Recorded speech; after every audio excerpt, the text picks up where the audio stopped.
Hi friends, பூ வாங்குறதுக்காக பூ மார்க்கெட் வரைக்கும் போகிற வேலை இருந்துச்சுங்க. போயிட்டு வர வழியில் பார்த்தீங்கன்னா இந்த காலிஃப்ளவர் வித்துட்டு இருந்தாங்க. இவ்வளோ பெரிய பூவுமே பார்த்தீங்கன்னா ஒரு பூ வந்து ரூ. 30 தான் சொல்லி விற்றாங்க. கடையில் பார்த்தீங்கன்னா ஒரு கிலோ பூ வந்து ரூ. 40 45. இது கிட்டத்தட்ட எனக்கு தெரிஞ்சு ஒரு 1.5 கிலோலாம் இருக்கும். வாங்கிட்டு வந்ததுமே என்ன பண்ணேன்னா டக்குன்னு எல்லாம் பிச்சு பாயில் பண்ண வச்சுட்டேன். ஈவினிங் ஸ்நாக்காக பண்ணிக்கலாம் அப்படின்னு. காலிஃப்ளவர் சில்லி பார்த்தீங்கன்னா எனக்கும் என் பொண்ணுக்கும் வந்து ரொம்பவே ஃபேவரட் தான்.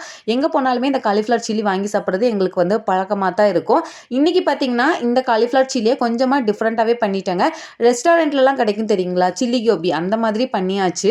அதாவது கடலை மாவு போட்டு கோட் பண்ணி பண்ணதுங்க. எப்போவுமே காலிஃப்ளவர் சில்லி செய்கிறதுக்கு முன்னாடி சுடுதண்ணியில் கொஞ்சம் கல்லுப்பு மஞ்சத்தூள் போட்டு அதில் வந்து ஒரு ஆஃப் பாயில் பண்ணிட்டு பண்ணும்போது தான் நம்மளுக்கு வந்து ஒரு பர்ஃபெக்டான டெக்ஸ்சரில் வந்து கிடைக்குங்க. ரொம்ப சூப்பராக வந்து காலிஃப்ளவர் சில்லி ரெடி ஆயிடுச்சு.